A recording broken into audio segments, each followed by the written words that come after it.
Two men, same village, same poverty, same starting point. One died with nothing, the other built an empire. The only difference between them was not money, not education, not luck, not talent, thoughtful. It was the size of the thoughts they allowed themselves to think, and what I am about to tell you will make you question every limit you have ever placed on your own life.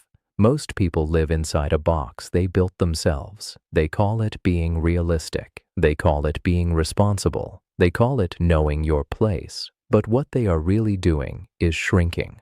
Day by day, year by year, trimming their dreams down to a size that feels safe enough to say out loud without being laughed at. Size. And the tragedy is not that they fail.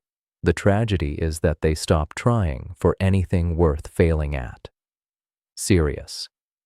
This is the story of two brothers, and it is the most important story you will hear this year. Their names were Aryan and Kabir. They grew up in a small, dusty town where the roads cracked in summer and flooded in the rainy season. Their father repaired bicycles from a shed in the front of their home. Their mother stitched clothes for neighbors. They had enough to eat. Barely. They had enough to wear. Barely. What they did not have, what no one in that town seemed to have, was any belief that life could be something other than what it already was. Aryan was the older brother, serious, responsible. He understood very early that life was hard and that hard things required careful, practical thinking. When he was 17, he looked around the town and said to himself, "There is a gap here. People need tailoring. Our mother does it from home. I will open a small shop." He opened it. He worked hard. He charged fair prices. He treated every customer honestly. By the time he was 25, Aryan had a decent shop, a steady income, a small house, a quiet life. He was proud of himself, and he should have been. What he built required real effort and real discipline. Kabir was different, not smarter, not more talented, not more educated. In fact, Aryan had better grades in school, but Kabir had something inside him that nobody in that town could quite explain, and most of them quietly found irritating. Kabir thought too big. At 14, while other boys his age were thinking about which local cricket team to join, Kabir was reading every book he could find about businesses in other cities. He would sit on the roof of their house at night staring at the sky and say things that made his family laugh nervously. He would say, "One day I will have a factory." He would say, "One day people from other countries will know our name." He would say, "One day what we build here will touch 1,000,000 lives." His father would shake his head and say gently, "Kabir, be careful with thoughts like that. You will only hurt yourself." His older brother Aryan said something that stayed in Kabir's chest for 20 years. He said, "Brother, you have to be realistic. You are from here. People from here do not build empires.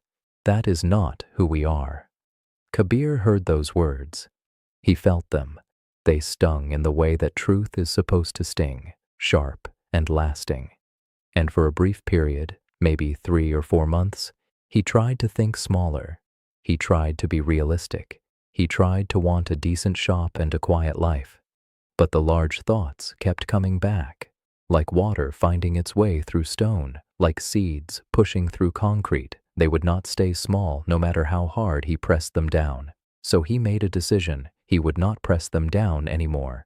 He was 19 years old when he took the first step. It was not dramatic. It was not cinematic. He had no money, no connections, no powerful family name. He had a notebook full of ideas and a mind that refused to accept the ceiling everyone else had agreed to live under. He wrote at the top of the first page, "I will build something that matters." Then he wrote underneath, "I do not know how yet, but I know why, and that is enough to start." He began by doing the most unglamorous thing imaginable. He went to every small garment maker in their town and the next town and the one after that, and he asked them one question: "What is your biggest problem? Not what do you make, not how much do you charge. What is your biggest problem?"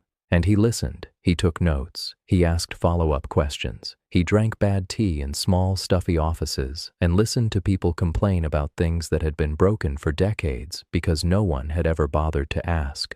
What he discovered was this: Every small garment maker in that entire region struggled with the same thing: getting their products to buyers in bigger cities. The transportation was unreliable. The middlemen took too much. The bigger city buyers never came to small towns. The small town makers never had the connections to reach them.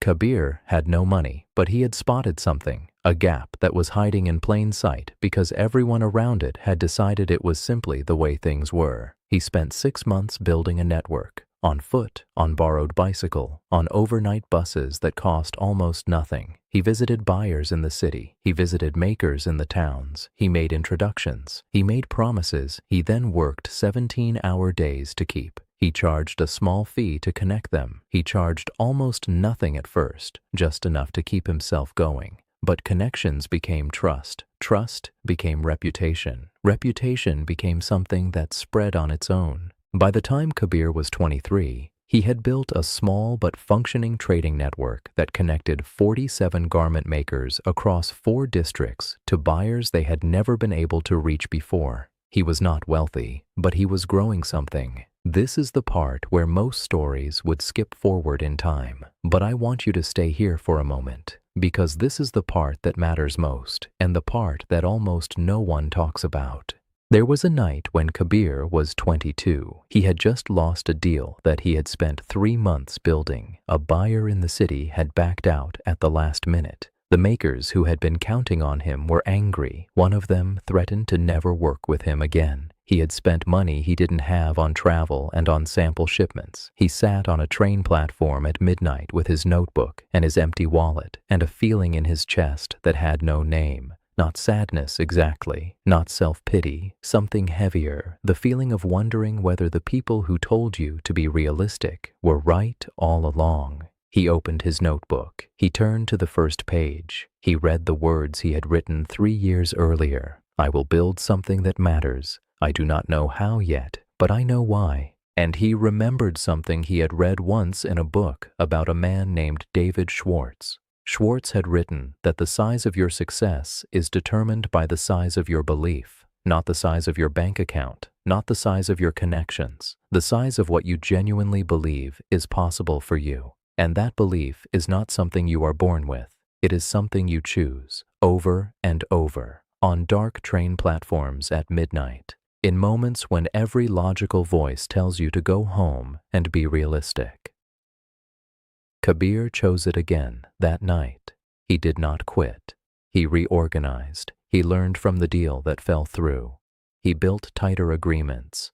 He learned the language of the city buyers, not just literally, but in terms of what they valued, what made them trust, what made them nervous. He studied, he adapted, he thought bigger, not smaller. At 27, Kabir's network had expanded beyond garments. He had moved into processed food products, handicrafts, and handloom textiles. He now connected over 200 small producers across 6 states to institutional buyers, hotels, export companies, retail chains. He had 12 people working with him. When he was 31, a large textile export company offered to acquire his network for a number that would have been unimaginable to the boy who grew up watching his father repair bicycles in the front shed. He did not sell. He negotiated a partnership instead, because a man who thinks big does not sell the river. He channels it. At 35, Kabir's company was exporting directly to buyers in 3 countries. His hometown, the small dusty town where people had told him to be realistic, now had 40 young people working for his company.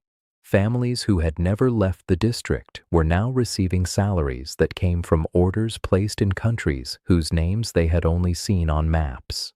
One evening, Kabir drove back to that town. He sat in his brother Aryan's shop. Aryan still had the same shop, still decent, still steady, still the same size it had been 10 years ago. They drank tea together, brothers, the same blood, the same beginning, the same bicycle shed, the same cracked roads. Aryan looked at his younger brother and said something with great honesty. He said, "Kabir, I think about what I said to you when we were young, that you had to be realistic, that people from here do not build empires. I think about it often." Kabir put down his cup. He said, "You were not wrong to say it. You believed it. Most people in the world believe it. And that is exactly the problem. Most people believe that the size of where you started determines the size of where you can go, and so they trim their thinking to fit the space they are standing in. But space is not fixed. Space is what you make of it. The man who thinks small lives in a small world, not because the world is small, but because his thoughts are. Aryan was quiet for a long time. Then he said, "I wish someone had told me that when I was 17. Kabir smiled. "I am telling you now." Here is what the research actually confirms. Dr. David Schwartz, in his landmark work on human achievement, found that virtually every person who built something significant in their life shared one common trait before they had money, before they had connections, before they had proof that their idea would work. They had already decided, in the full privacy of their own mind, that what they were building was going to matter.